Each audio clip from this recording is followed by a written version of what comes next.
자, 여러분 안녕하세요. 심리학과에서도 배우는 심리상담 역사와 이론 시간입니다. 이 컨텐츠는 여러분 상담에 관심이 있거나 심리학과 학생이거나 아니면 심리상담 업계에 종사하시는 분들이 상담 이론 공부를 제대로 공부할 수 있도록 도와주는 그런 컨텐츠입니다. 자, 여기서 그럼 제대로 공부한다, 이게 무슨 말일까요?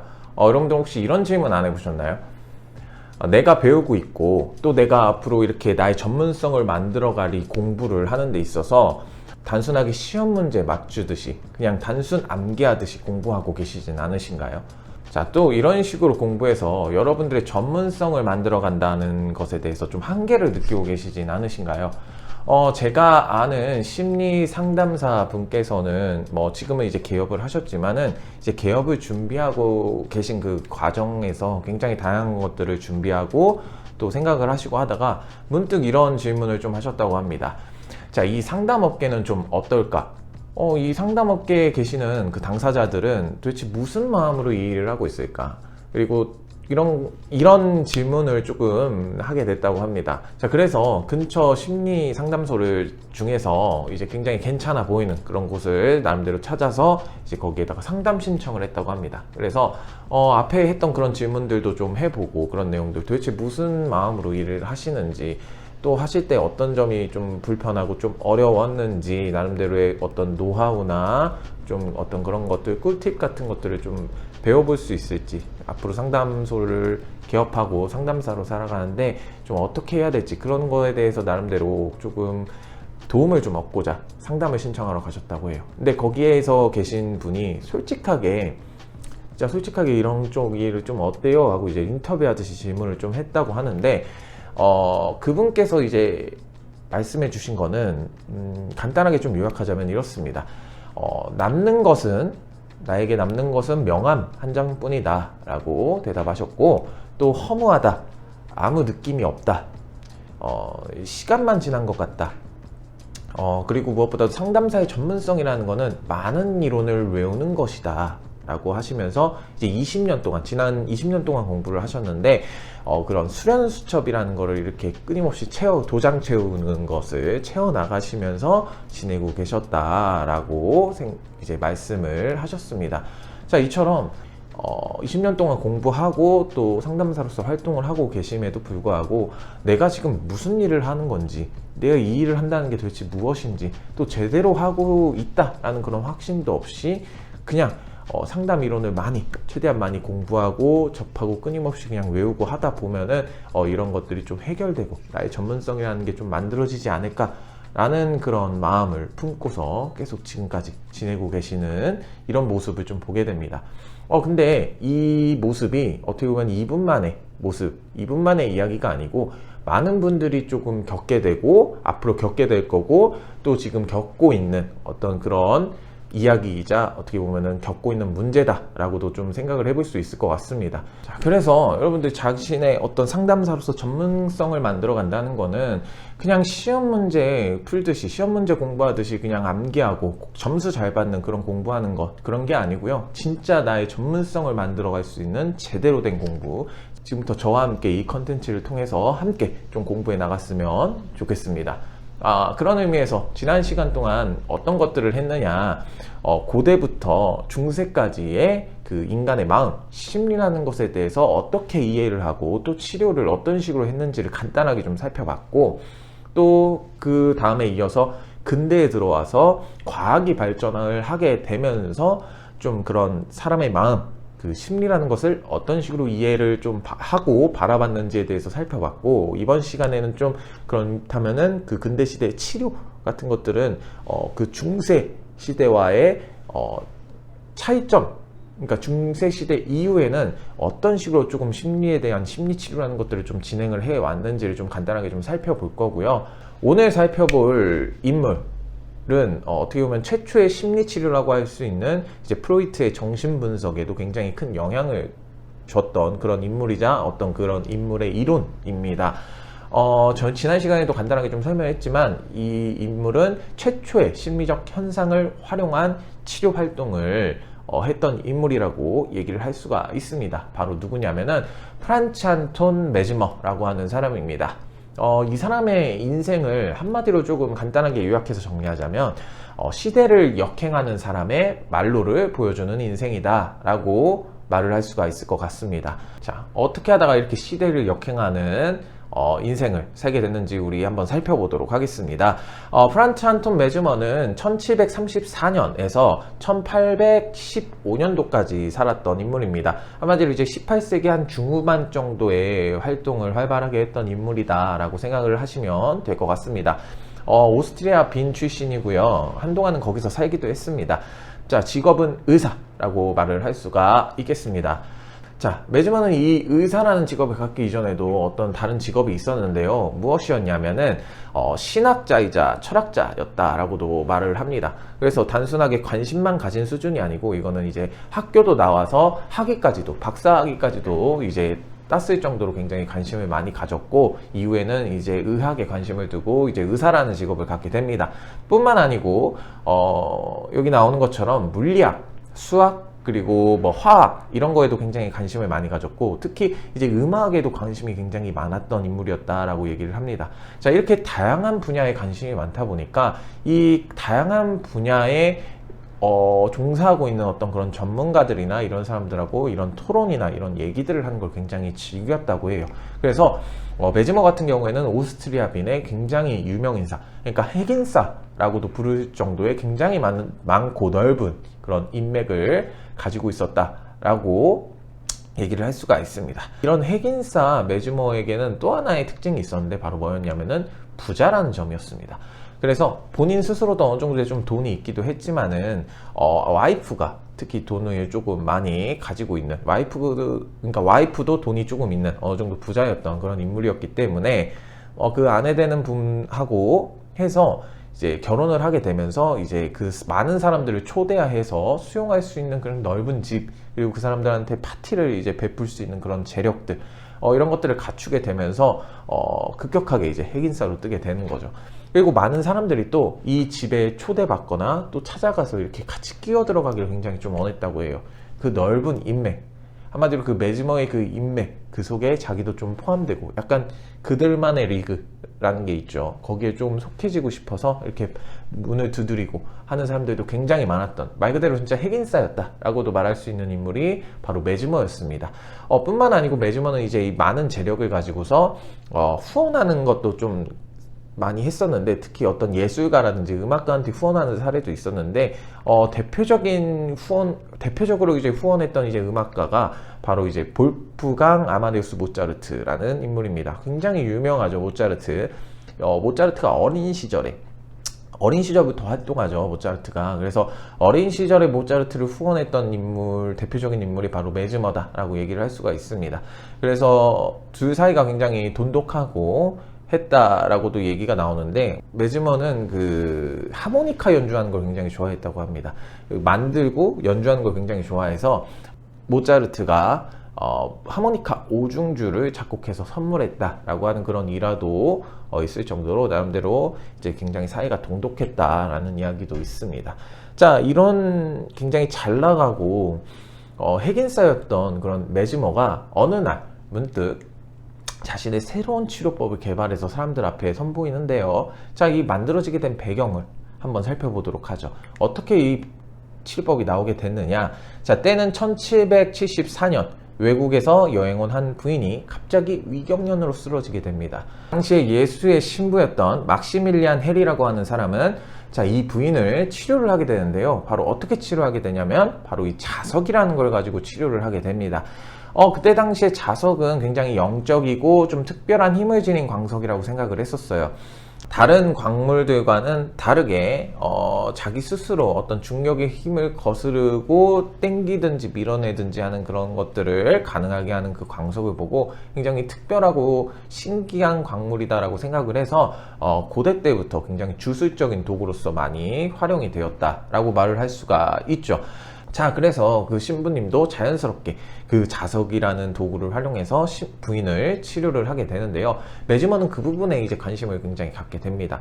그래서 이게 단순하게 주술적인 어떤 그런 게 아니고 어떤 과학적인 어떤 현상이나 어떤 작용이 있는 건 아닐까 하고 이제 좀 깊게 관찰하고 연구를 하기 시작하는데요. 연구를 하던 과정 중에서 자신이 과거에 썼던 논문의 내용들을 좀 대입을 해서 그 이론의 완성을 시키기 시작합니다. 어떤 논문이냐면은 바로 별들의 영향에 관해서 라고 하는 논문이었어요. 매즈머 본인이 직접 썼던 논문인데요. 저번 시간에도 얘기했지만은 과거에는 별의 움직임, 어떤 이런 세상의 이치를, 별의 움직임이 하늘을 보고서 그런 세상의 이치나 어떤 이런 것들을 깨우치는 게 바로 과학이었기 때문에 그때 당시에는 이런 논문을 쓰는 게 그렇게까지 크게 이상한 그런 건 아니었습니다. 그래서 이런 논문을 쓰게 되는데 거기 논문에 나오는 내용은 뭐냐면은 하늘의 공간을 통해서 모든 물질의 내면에 작용하며 원초적인 에테르, 즉 신비스러운 유동체가 우주 전체를 관통해서 흐른다라는 내용이 있습니다. 자, 여기서 신비스러운 유동체를 매즈머는 보편 중력이라고 이제 이름을 붙이게 되는데요. 자, 매즈머는 자신이 썼던 이론을 이 현상에 가지고 오게 됩니다. 그러면서 이제 이 현상을 이해를 하려고 하는데요. 바로 자석이 가지고 있는 이 능력이 바로 내가 매즈머가 논문에서 얘기했던 그 보편 중력, 한마디로 세상에 흐르는 어떤 에너지, 이 에너지가 이 자석에 영향을 끼쳐서 이런 자기력, 자력을 갖게 되는 자석이 만들어지게 되겠다라고 이제 설명을 하고 이해를 하기 시작합니다. 그리고 이 에너지가 이 자석의 에너지가 치료를 사람한테 갖다 대거나 가까이 가게 되면은 이런 에너지가 어떤 치료를 하게 된다. 한마디로 일종의 기치료 같은 거라고 볼 수가 있는 거죠. 자, 이런 식으로 치료가 되는 거다 라고 이제 주장을 하기 시작합니다. 자, 그래서 이거와 관련된 논문과 이런 내용들, 이론을 설명하는 이 보고서 내용을 가지고서 정리를 해서 그때 당시에 바이에른 학술원이라고 하는 곳에 찾아가서 보고서를 제출하게 됩니다. 그래서 공식적인 회원으로 인정을 받게 되죠. 그러면서 이제 본격적으로 이제 치료 활동을 시작하게 되는데요. 자, 1776년에 이제 학술원에 그 보고서가 올라간 내용을 보면은 이런 내용들이 갑자기 나타나기 시작합니다. 자석 없이 직간접적인 접촉으로도 치료 효과가 나타난다 라고 하는 보고서가 이제 올라오게 되죠. 사실 이 현상에 대해서 매즈머가 이제 치료 활동을 하게 되면서 또 이제 더 깊게 자신의 이런 이론을 보완해 나가는데 그 과정에서 자석이 굳이 필요 없이도 직간접적으로 신체를 접촉만으로도 이런 효과가 나타난다라고 하는 이 부분에 대해서, 아니 내가 말했던 것처럼 이 이론은 어떤 보편 중력이라고 하는 세상에 흐르는 어떤 이 에너지가 자석에 영향을 끼쳐서 이 자기장이 만들어진다 라고 하지 않았느냐, 이처럼 인간의 몸에도 자연스럽게 이게 흐른다. 그래서 인간의 몸에도 그런 자기장이 이제 자기 에너지가 생겨나게 되면서 그것으로 이제 이 환자를 치료하게 되는 것이다. 그 에너지로. 자, 이렇게 주장을 하기 시작하죠. 그래서 매즈머의 이론의 이름을 그래서 공식적으로 보통 이제 동물적 내지는 생물적 자기요법이다라고 불리게 된 이유가 바로 이 부분입니다. 자, 그래서 이때부터는 이렇게 불리게 되면서 이제 신체에서 나타나는 어떤 말 그대로 진짜 기치료처럼 이제 완전히 자리를 잡게 되는 거죠. 자, 이 부분에 대해서 슈테판 츠바이크라고 하는 사람은 자신의 책 정신의 탐험가들이라고 하는 책에서 이 사건에 대해서 이런 식으로 표현을 합니다. 자, 사실 이때 매즈머는 이 치료 효과가 자석에서 나오는 것이 아닌 인간에게서 나오는 무언가가 있다는 생각으로 전환하고 연구를 했다면 인간의 심리적인 작용에 의한 효과를 처음 발견해낼 수 있었을 것이다 라고도 이야기를 합니다.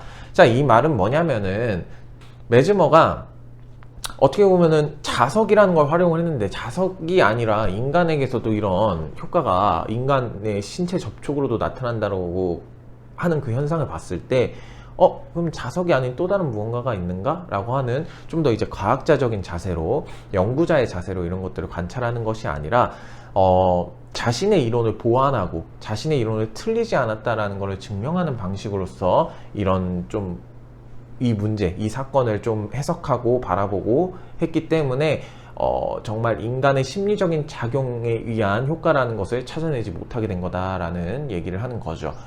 그래서 저도 이 부분에 대해서 최초의 심리적 현상을 활용한 치료 활동을 했던 인물이다라고 표현하지, 이 인물을 이제 최초의 심리 치료를 한 사람이다라고 표현을 할 수가 없는 부분이 바로 또 이런 부분입니다. 방금 얘기한 거를 보시면 알겠지만 이 사람은 심리에 대한, 인간의 마음에 대한 이야기가 전혀 없거든요.